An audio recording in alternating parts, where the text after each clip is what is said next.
జగదేక వీరుడన్న బిరుదుని అర్జునుడికి ఎందుకిచ్చారో, ఆయన నిజంగా ఎలాంటి విజయాలని సాధించగలిగిన విజయుడో తెలుసుకున్నాం. నివాత కవచులతో యుద్ధాన్ని గెలిచినవాడై ఒళ్లంతా గాయాలతో రక్తపు ధారలతో చిరునవ్వు చిందిస్తూ విజయగర్వంతో ఉన్న గాంధీవి మాతలితో సహా తిరిగి ఇంద్రపురికి చేరాడు. ఇంద్రుడు ఎదురొచ్చి మరీ స్వాగతించి తన కొడుకుని ఆశీర్వదించి చేతులతో గాయాలని తడిమి మనసులో ఎంతో సంతోషించాడు. Welcome to gossip tree. Vyasa Mahabharatam ఆధారంగా చెప్పుకుంటున్న మహాభారత కథలోకి స్వాగతం. ఇంద్రుడు అర్జునుణ్ణి అతను చేసిన యుద్ధాన్ని మెచ్చుకుని మాతలికి కూడా అభినందనలు తెలిపి మరి కాస్త కాలం అక్కడ గడపమని ఆ కౌంతేయుణ్ణి కోరాడు. ఒకనాడు మళ్ళీ ఇంద్రుడే వచ్చి భూలోకంలో తన సోదరులైన పాండవులు పదే పదే తలుచుకుంటున్నారని అర్జునుణ్ణి ఇక వారి వద్దకి వెళ్ళవచ్చు అని అనుమతించాడు. అలా అర్జునుడు తిరిగి పాండవుల్ని కలుసుకుని జరిగిందంతా చెప్పాడు.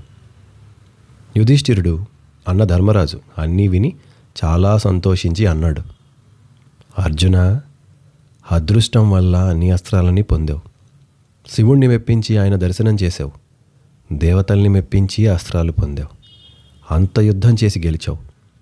రేపు యుద్ధమే వస్తే ఆ ధృతరాష్ట్రుని కొడుకులని అటువైపు వీరులని అదుపులోకి తెచ్చుకునే శక్తి నీలో ఉందని నాకు పూర్తి నమ్మకం ఉంది. అయితే అర్జున, నీవు పొందిన దివ్యాస్త్రాలని ఒకసారి నేను చూడాలనుకుంటున్నాను. దానికి అర్జునుడు, మరి తాతకో తండ్రికో గెలుచుకున్న బహుమతులు చూపటం పిల్లలకి ఇష్టం కదా, అలాగే ఆ ఆనందంతో అన్న అడగగానే ఆలోచించకుండా తప్పకుండా అన్నయ్య అని చెప్పాడు. ఆ రాత్రి గడిచింది. మర్నాడు ఉదయమే అందరూ కూర్చుని చూస్తుండగా అర్జునుడు ఇంద్రుడికి పరమశివుడికి దేవతలందరికీ నమస్కరించి ఈ అస్త్రాలని ఇలా అన్న అడిగాడు, చూపిద్దాం అనుకుంటున్నానని మనసులో తలుసుకుని మీరు అనుమతి ఇవ్వండి అని అనుకున్నాడు. 2 పెద్ద కొండల మధ్యలో కూర్చుని ఆ సోదరులు అర్జునుని అస్త్రప్రయోగం చూశారు.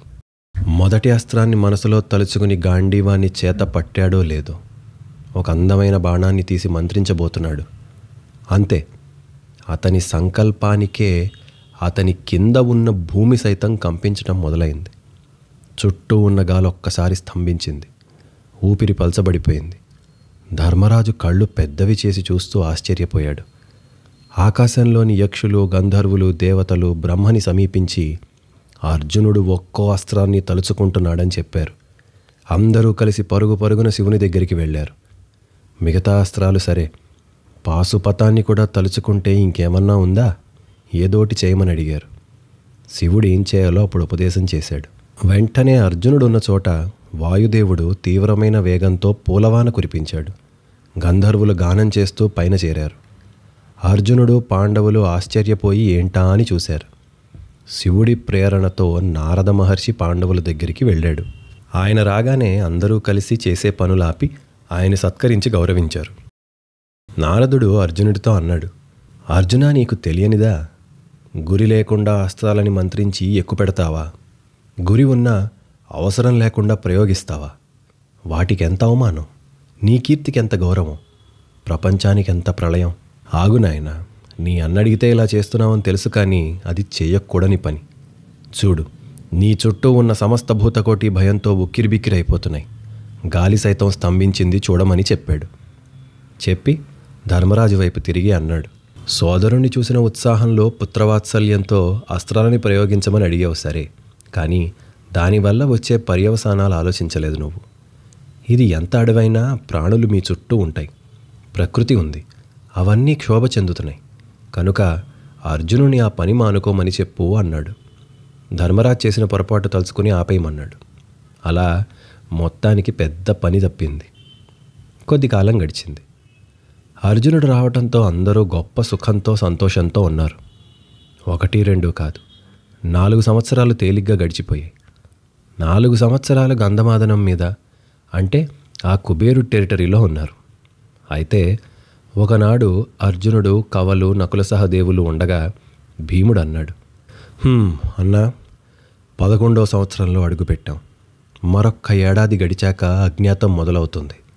ఆ దుర్యోధనుడు మన కోసం వెతకటం మొదలు పెడతాడు. మనం ఎక్కడికో దూరం వెళ్ళిపోయామని నమ్మించి దగ్గరలోనే ఒక చోట గుట్టుగా ఉందాం.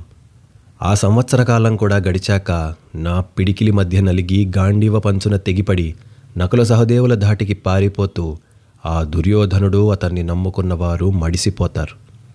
ఇది సత్యం. ఆ రోజు ఎప్పుడొస్తుందా అని ఇప్పటి నుండే నాకు ఉత్సాహం మొదలైంది అన్నాడు. అది భీముడి ఊపు. ఇంకా 11 ఏళ్ళు అయిపోయాయి కదా, మళ్ళీ మొదలెట్టాడనమాట. మళ్ళీ అన్న తలపైన కిరీటం రాబోతోంది, భార్యకి జరిగిన అవమానానికి ప్రతీకారం తీరబోతోంది అంటూ ఉత్సాహపడుతున్నాడు. ధర్మరాజు కూడా అవునని సంతోషం చెప్పి, సరే ఇక మనం మెల్లగా తిరుగు ప్రయాణం అవుదాం అన్నాడు. అంటే గంధమాధనం నుండి తిరిగి బదరికాశ్రమం వెళ్దామని. అక్కడ నుండి మళ్ళీ ఘటోద్గజుడు అతని అనుచరుల సహాయంతో కామ్యకవనానికి వెళదామని అనుకున్నాడు. ఆ అందమైన జలపాతాలు, పక్షులు, ఆ ప్రాంతాన్ని విడిచిపెడుతూ పాండవులు బాధపడ్డారు. వారా 4 సంవత్సరాలు నిజానికి స్వర్గంలో ఉన్నట్లే ఉన్నారు. బదరికాశ్రమం చేరారు. 1 నెల అక్కడే గడిపి తిరిగి సుబాహు రాజ్యం చేరారు. మీకు గుర్తుంటే వచ్చేటప్పుడు ఇదే రూట్లో వచ్చారు, అలానే మళ్ళీ తిరిగి వెళ్తున్నారు. ఆ కామ్యకవనంలో ఉండటం మొదలుపెట్టారు. తిరిగి వెళ్ళి చాలా కాలం అయింది కదా, మళ్ళీ అక్కడ ఎన్నో క్రూర మృగాలు పుట్టేసి చెట్లు పెరిగిపోయి దట్టమైన అడవులు ఏర్పడ్డాయి. ఆ అడవిలో ఉంటున్న కాలంలో ఒకనాడు భీమసేనుడు వేటకెళ్ళాడు. ఎందుకు? ఆయనకి తిరిగి వెళ్ళిపోతున్నామన్న ఇదిలో ఉత్సాహం ఆగట్లేదు. ఆ బలాన్ని బయటికి చూపాలి, వెంటుండాలి. చేతిలో ధనస్సు పట్టి నడుముకి పెద్ద కత్తిని కట్టి ఆ అడవిలో వేగంగా ఒక కిరాతుడిలా బయలుదేరాడు. 1000 ఏలుగుల బలం కల భీముడికి బలగర్వం ఎక్కువ ఎప్పుడూ కూడా. దాన్ని పోనీ తప్పు పడదామా అంటే అంత బలమున్నవారు ఎవరూ లేరు కదా. అందున క్షత్రియుడు. ఆ గర్వం ఉండటం సహజం. అలాగని దాన్ని సమర్థించట్లేదు. దాని తాలూకు పర్యవసానాలు ఉంటాయి. ఉన్న విషయం అదంతే. ఒక్కొక్కడికి ఒక్కొక్క లోపం ఉంటుంది. అది కాదు తప్పు. కానీ ఆ లోపాన్ని బయట పెట్టినప్పుడో, సరిచేసే ప్రయత్నం జరిగినప్పుడో మాట వింటున్నాడా, తప్పు తెలుసుకుంటున్నాడా, ఊరుకుంటున్నాడా, అక్కడొస్తుంది తేడా. ఇంతకుముందు అర్జునుడు అన్నగారికి అస్త్రాలు చూపిద్దాం అనుకున్నాడు. నారదముని వచ్చి వద్దన్నారు. వెంటనే ఆపేశారు కదా, అయిపోయింది. సరే, భీముడు వెళ్తున్నాడు. వెళ్తూ వేట కదా. ఈయన జింకల్ని, కుందేళ్లని కాదు, సింహాలని, తోడేళ్లని, అడవి పందులని, అడవి దున్నలని అన్నీ ఆ సైజే. అలా వేటాడుతూ అలిసిపోయినప్పుడు సింహాల గుంపుకి కాస్త దూరంగా ఉన్న ఒక చోటు కనిపించింది. బాగుంది. ఆ సింహాలను చూసి భయపడలేదు. వెళ్ళి కూర్చున్నాడు అంతే. కూర్చుని విశ్రాంతి పొందుతున్నాడు. ఒక గర్జన చేశాడు. కుక్కల్ని మనం చెయ్యి అంటాం కదా, అలా చేయగానే ఆ సింహాలు పారిపోయేట. నవ్వుకున్నాడు. అతని బలం మీద అతనికి అంత గర్వం.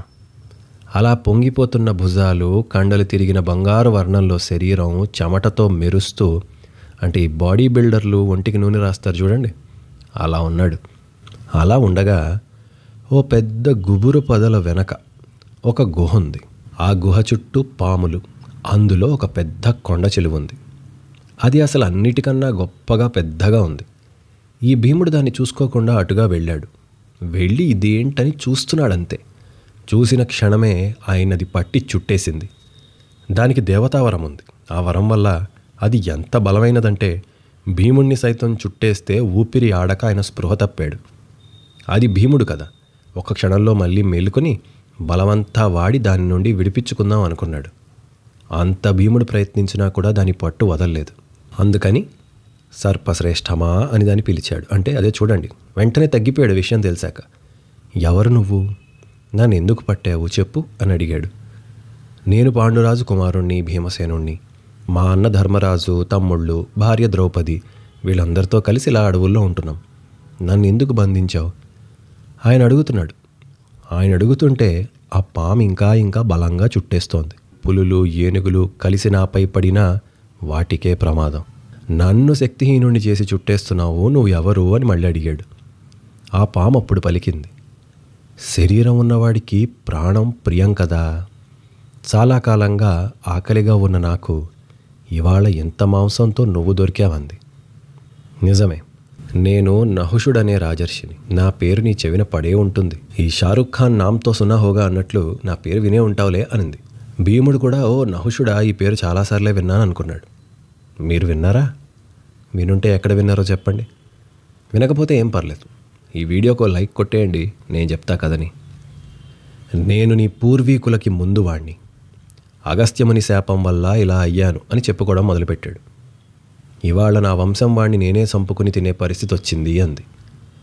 ఇంద్రుడి సింహాసనం మీదకెక్కి నా పొగరు వల్ల ఋషులలో పెద్దవాడు శ్రేష్ఠుడు అయిన అగస్త్యుణ్ణి అవమానించి ఆయన కోపానికి ఇలా శాపం పొందాను. నా శాపం ప్రభావం రోజంతా కదలకుండా ఉండి 6వ వేళ అంటే సాయంత్రం పూట ఎవరు దొరికితే వారిని తింటాను. నీవు దేవతా బలం ఉన్నవాడివనే నాకు అర్థమవుతోంది అంది. భీముడు దానికి సమాధానంగా, నువ్వు నన్ను చంపినా కూడా నాకు భయం కలగదు, కానీ నా బాధల్లా నా కోసం వెతుక్కుంటూ నా అన్న ధర్మరాజు తమ్ముళ్ళు వస్తారు.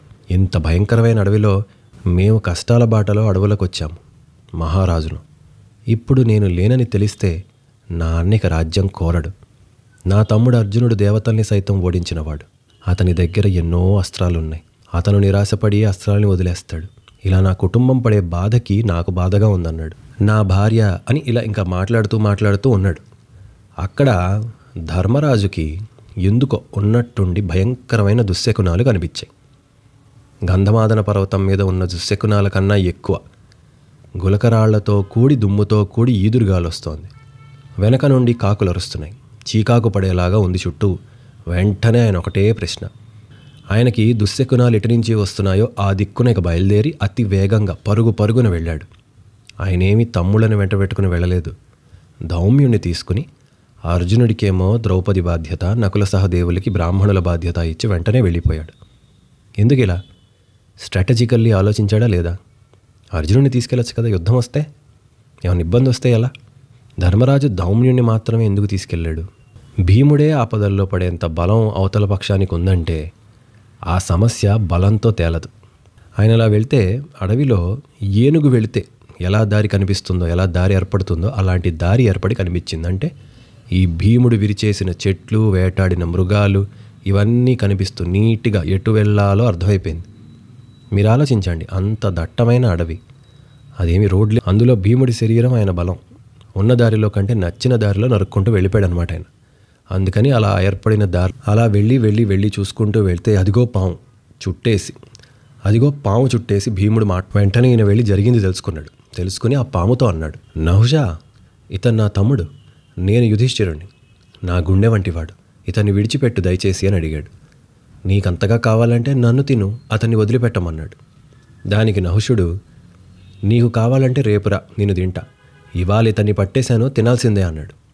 దానికి ధర్మరాజు, భుజంగమా, నీకు ఏం చేస్తే అతన్ని వదిలేస్తావు, పోనీ అదన్నా ఉంటే చెప్పు అన్నాడు. మరొకరి దగ్గర కానుకలు పుచ్చుకునే అలవాటు ఏ జన్మలోనూ లేదు. 1000 మంది బ్రాహ్మణుల చేత నా పల్లకి మోయించి బ్రహ్మరథం పట్టించుకున్నాను. ఇంద్రుని భార్య సచీదేవిని పొందాలన్న ఆవేశంలో అగస్త్యుణ్ణి పొట్టివాడా అన్నాను.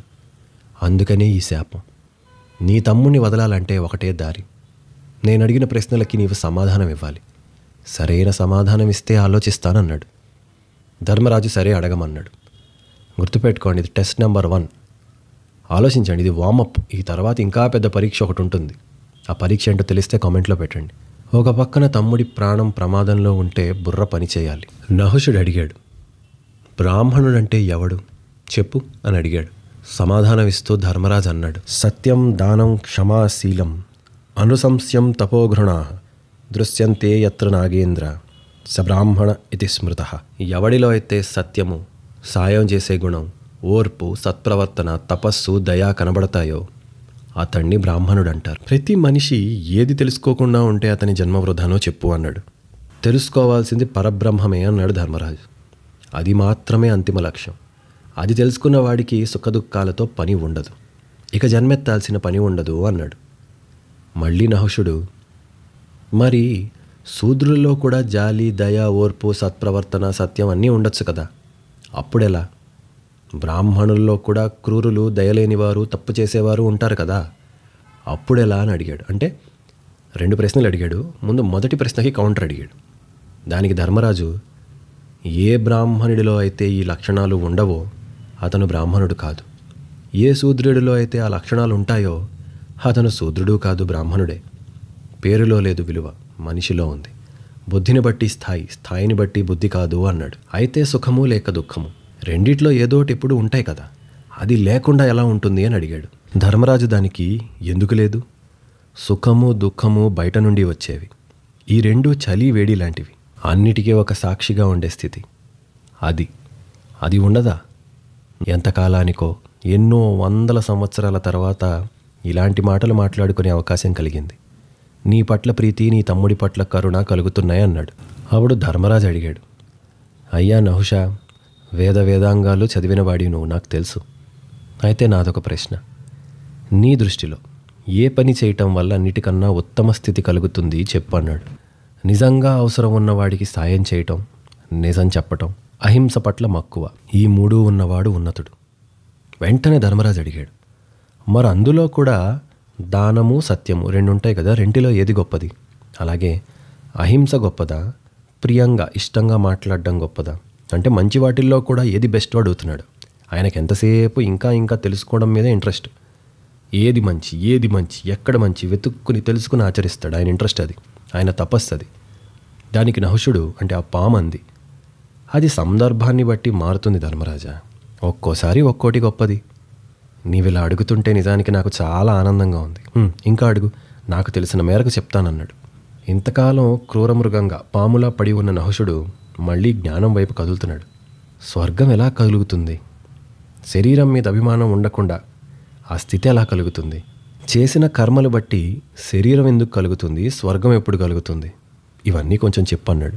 ఇవన్నీ ఆయనకు తెలియనివి కాదు, ఒక ఆనందం అంతే. మల్టిపుల్ పర్సన్స్ నుంచి మల్టిపుల్ టైమ్స్ వినడం ఆయనకి ఇష్టం.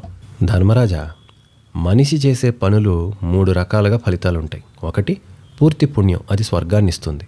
2 పుణ్యం కాస్త పాపం కాస్త, అదే మానవ జన్మ. గొప్ప గొప్ప పాపాల వల్ల పశుపక్షాదుల జన్మ ఎత్తుతారు. కానీ స్వర్గం కన్నా పైన స్వేచ్ఛ అని ఒకటి ఉంది. ఆచరించిన కర్మలకి ఫలితాన్ని ఆశించినంత వరకు మనిషి పుడుతూనే ఉంటాడు.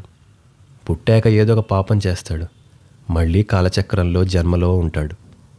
మీరు అరణ్య పర్వం మొదట్లో విన్నారు, మళ్ళీ ఇప్పుడు వింటున్నారు. ఇదే గీతలో కృష్ణుడు చెప్పేది. సో మ్యాటర్ ఒకటే, సందర్భాన్ని బట్టి మారుతుంది. రకరకాల మనుషులు రకరకాల టైమ్స్లో చెప్పిన ఇన్ఫర్మేషన్ ఆర్ విజ్డమ్ ఒకటే. ఎవరికి ఎప్పుడు ఎలా చెప్పాలో అలా చెప్పారు. ఇలా యుధిష్ఠిరుడు ఇంకా కొన్ని ప్రశ్నలు అడిగి ఆయన నహుషుడి సమాధానం పొంది సంతోషించాడు.